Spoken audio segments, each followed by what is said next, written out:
जीवन संपदा का महत्व समझने और इसे सार्थक करने के लिए आत्मबोध का होना आवश्यक है। आत्मबोध का शाब्दिक अर्थ है स्वयं की समझ। दूसरे शब्दों में कहें तो अपनी भावनाओं, अनुभूतियों, दायित्वों, क्षमताओं और कमजोरियों आदि का स्पष्ट ज्ञान। मनुष्य ही ऐसा प्राणी है जो आत्मज्ञान द्वारा नर से नारायण की अनुभूति कर सकता है।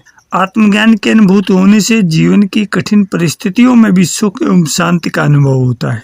आत्मज्ञानी सदैव राग द्वेष से निष्प्रिय रहता है, सर्वत्र संतुष्ट रहता है, स्वयं में परिपूर्ण रहता है और आत्मज्ञान से मनुष्य निर्भय होता है। आत्मबोध से ही व्यक्ति व्यवहारिक आध्यात्मिक जीवन में संतुलन स्थापित कर सुख, शांति एवं समृद्धि प्राप्त करता है। आत्मज्ञान की अनुभूति परमात्मिक आनंद का गंतव्य है। यही वह अमृत है जिसे पाने के उपरांत कुछ पाना शेष नहीं रह जाता। कहा भी जाता है ज्ञान श्रेष्ठ है, लेकिन आत्मज्ञान उससे भी श्रेष्ठ है। स्वयं को जान लेने के बाद ही अन्य ज्ञान प्राप्त ज्ञान का सदुपयोग हो पाता है, अन्यथा अज्ञान के हाथों से होकर आया हुआ समस्त ज्ञान भी बहुधा आत्मघाती सिद्ध होता है। मनुष्य के भीतर आत्मज्ञान को आलोकित करने के लिए एक सच्चा गुरु होना जरूरी है। गुरु ही आत्मज्ञान की प्रेरणा प्रदान कर उसका मार्ग दिखाता है। आत्मबोध कराना गुरु का गुरुतर दायित्व है। सच्चा गुरु वही है जो व्यक्ति में आत्मज्ञान जागृत कर देता है, सही राह पर चलने की क्षमता, सामर्थ्य और दिशा देता है। इसके अतिरिक्त योग आत्मबोध की यात्रा का सरल और सहज मार्ग है। योग मनुष्य के मन और आत्मा की अनंत क्षमता को बढ़ाकर आत्मज्ञान से साक्षात्कार कराने में सक्षम होता है। संप्रति विज्ञान ने तमाम मानवीय जिज्ञासाओं की पूर्ति की है, लेकिन उसकी भी एक सीमा है। जहाँ विज्ञान की सीमा समाप्त होती है, वहीं आत्मज्ञान का प्रभाव क्षेत्र आरंभ होता है। नायम आत्मा प्रवचनेन लभ्यो न मेधया न बहुता श्रुतेने यमई वै स्मृते तेन लभ्यस्तैसे आत्मा विवृणते तनूम साम। अर्थात ये आत्मा प्रवचन द्वारा लभ्य नहीं है, न मेधा शक्ति से, न बहुत शास्त्रों के श्रवण से ये लभ्य है। ये आत्मा जिसका वर्णन करता है उसी के द्वारा ये लभ्य है। उसी के प्रति यह आत्मा अपने कलेवर को अनावृत करता है। आत्मबोध को प्राप्त हुए मनुष्य द्विज कहलाते आए हैं। द्विज का अर्थ है दो बार जन्म पाने वाला। एक बार आप अपनी माता के गर्भ से जन्म पाते हैं, जो कि अचेतन रूप से होता है। आप इसे खुद नहीं करते, प्रकृति आपके लिए ऐसा करती है। जब आपका जन्म हुआ था तो आप एक निश्चित प्रकार की मासूमियत और आनंदी स्वभाव के साथ जन्मे थे। एक बालक स्वभाव से आनंदी और निश्चल होता है, परंतु यह भाव जागरूकता से नहीं प्राप्त हुआ है, इसलिए इसे कोई भी नष्ट कर सकता है। वे इसे पल भर में आपसे छीन सकते हैं। आप में से कुछ लोगों से तो इसे 12 या 13 वर्ष की आयु में ही छीन लिया गया था। कई लोगों से इसे 5 या 6 साल की आयु में ही ले लिया गया था। बच्चे आजकल 6 साल की आयु में तनावग्रस्त हो रहे हैं, क्योंकि उनकी निश्चलता नष्ट हो जाती है।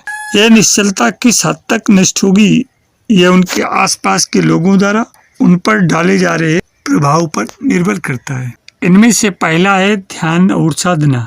ध्यान अर्थात मेडिटेशन आत्मज्ञान की ओर पहला और महत्वपूर्ण कदम है। नियमित ध्यान से मन की शांत, एकाग्रता और आत्मचिंतन की क्षमता बढ़ती है, जिससे व्यक्ति अपने अंदर ईश्वर की अनुभूति कर सकता है। दूसरा है स्वाध्याय और ज्ञान। धार्मिक ग्रंथों का अध्ययन अर्थात स्वाध्याय और सद्गुरु के मार्गदर्शन में ज्ञान प्राप्त करना आवश्यक है। श्रीमद् भगवद गीता, उपनिषद, वेद और अन्य पवित्र ग्रंथों में आत्मा और ईश्वर के संबंध का विस्तार से वर्णन है। इन्हें समझकर व्यक्ति आत्मा के वास्तविक स्वरूप को पहचान सकता है। तीसरा है कर्मयोग। निष्काम कर्मयोग यानी बिना फल की इच्छा के अपने कर्तव्यों का पालन करना।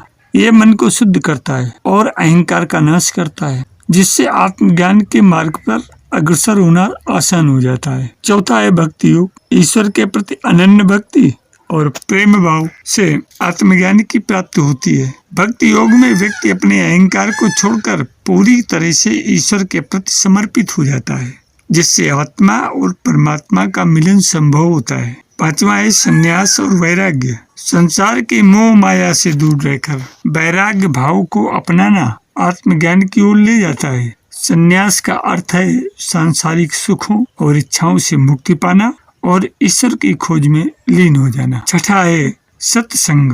संतों और महापुरुषों का संग करने से आत्मज्ञान की प्राप्ति में सहायता मिलती है। सत्संग से विचारों की शुद्धि होती है और जीवन में सही दिशा मिलती है। 7वां है अहंकार का त्याग। आत्मज्ञान की प्राप्ति के लिए अहंकार का त्याग करना आवश्यक है। जब व्यक्ति अहंकार को त्यागता है तो वह अपने वास्तविक स्वरूप को पहचानता है और ईश्वर से एकत्व की अनुभूति करता है। 8वां है ईश्वर का निरंतर स्मरण। ईश्वर का नाम जप और निरंतर स्मरण व्यक्ति को आत्मज्ञान की ओर अग्रसर करता है। मन को भटकने से रोककर उसे ईश्वर की ओर केंद्रित करना आवश्यक है। 9वां है सबसे महत्वपूर्ण दया और करुणा। सभी जीवों के प्रति प्रेम, दया और करुणा का भाव रखना आत्मज्ञान के लिए आवश्यक है। यह भाव व्यक्ति को अपने और दूसरों के भीतर ईश्वर की उपस्थिति का अनुभव करने में मदद करता है। ईश्वर की प्राप्ति और आत्मज्ञान का मार्ग कठिन हो सकता है, लेकिन सच्चे समर्पण, धैर्य और अनुशासन से इसे प्राप्त किया जा सकता है। जब व्यक्ति अपनी आत्मा की पहचान कर लेता है तब वह ईश्वर से एकात्म हो जाता है, जो आत्मज्ञान का चरम है। आत्मज्ञान, जिसे अक्सर आध्यात्मिक ज्ञान या जागृत के रूप में भी जाना जाता है। यहाँ एक बात बहुत आवश्यक है कि अपने जीवन में आशीर्वाद के लिए नियमित रूप से आभार व्यक्त करने से आपका ध्यान अभाव से हटकर प्रचुरता पर केंद्रित हो सकता है, जिससे सकारात्मक मानसिकता को बढ़ावा मिलता है। अहंकार और नियंत्रण के भ्रम को त्यागने पर अक्सर जोर दिया जाता है। किसी उच्च शक्ति या सार्वभौमिक चेतना को पहचानना और उसके प्रति समर्पण करना एक परिवर्तनकारी अभ्यास हो सकता है। धैर्य और दृढ़ता, गैर निर्णय एकीकरण। ये ध्यान रखना बहुत महत्वपूर्ण है कि आत्मज्ञान की अवधारणा विभिन्न विश्वास प्रणालियों में भिन्न होती है। कुछ लोग इसे अचानक गहन एहसास के रूप में देखते हैं, जबकि अन्य इसे आत्मखोज या आध्यात्मिक विकास की एक क्रमिक प्रक्रिया के रूप में देखते हैं। आध्यात्मिक ज्ञान की ओर अपनी यात्रा में साधक अक्सर विभिन्न परंपराओं या प्रथाओं के तत्वों को मिलाकर अपना अनूठा मार्ग ढूंढते हैं। जो नहीं जानता माया क्या है और ईश्वर क्या, जो अपने स्वरूप को भी नहीं देखता, उसे जीव कहना चाहिए। जी आप बिल्कुल सही हैं। 6 शास्त्र, 4 वेद, 18 पुराण सबको कहाँ उपलब्ध हो पाते हैं, और समझो उपलब्ध भी हो गए तो इसे पढ़ने, समझने, आचरण में लाने के लिए कई जन्म बिताने पड़ेंगे। करत अभ्यास के जड़ मत हो सुजान। मन जाता है तो जाने दो, तुम मत जाओ। इस आज्ञा का अनुसंधान करने के लिए मनुष्य को कम से कम किस बात की खबर होनी चाहिए? यह तुमको जानने पहचानने के लिए पहले मनुष्य सांस पर काबू पाने में समर्थ हो, बाद में ही मनुष्य स्वयं पर नियंत्रण करना सीखे। पहले का सार यह है कि मन पर नियंत्रण करना सीखना चाहिए, क्योंकि मन ही हमारा सबसे बड़ा मित्र है और नियंत्रित न होने पर यह सबसे बड़ा शत्रु बन जाता है। दूसरे का अर्थ ये है कि इस शरीर की प्रयत्न पूर्वक रक्षा करनी चाहिए, क्योंकि ये धर्म क्षेत्र है। शरीर होने से ही आप धर्म और कर्म कर सकते हैं। यदि शरीर रोगग्रस्त है, काम नहीं करता, तो आप शरीर होते हुए भी धार्मिक कार्य नहीं कर पाएंगे। हमारा शरीर 24 तत्वों का है, जिनमें 5 महाभूत, 5 तन्मात्रा, 5 ज्ञानेंद्रियां, 5 कर्मेंद्रियां तथा मन, बुद्धि, चित्त एवं अहंकार का समावेश होता है। आकाश की तन्मात्रा शब्द है, वह कान द्वारा हमें अनुभव होता है। कान भी आकाश तत्व की प्रधानता वाली इंद्रिय है। अग्नि तत्व की तन्मात्रा रूप है, यह अग्नि प्रधान इंद्रिय नेत्र द्वारा अनुभव किया जाता है। रूप को आंखें ही देखती हैं। जल तत्व की तन्मात्रा रस है, रस का जल प्रधान इंद्रिय जीवा द्वारा अनुभव होता है। खड रसों का खट्टे, मीठे, खारी, तीखे, कड़वे, कसैली का स्वाद जीभ पहचानती है। पृथ्वी तत्व की तन्मात्रा गंध को पृथ्वी गुण प्रधान नासिका इंद्रिय मालूम करती है। इसी प्रकार वायु की तन्मात्रा स्पर्श का ज्ञान त्वचा को होता है। त्वचा में फैले हुए ज्ञान तंतु दूसरी वस्तुओं का ताप, भार, घनत्व एवं उसके स्पर्श की प्रतिक्रिया का अनुभव कराते हैं। जिस प्रकार सूक्ष्म शरीर को वायु के घर्षण से योग क्रिया करके साधना के द्वारा भगवान को प्राप्त किया जाता है, ठीक उसी प्रकार भौतिक शरीर को सुचारू रूप से चलने के लिए भोजन के रस से शरीर की ऊर्जा बनती है, जो जीवन के कर्म करने में सहायक है।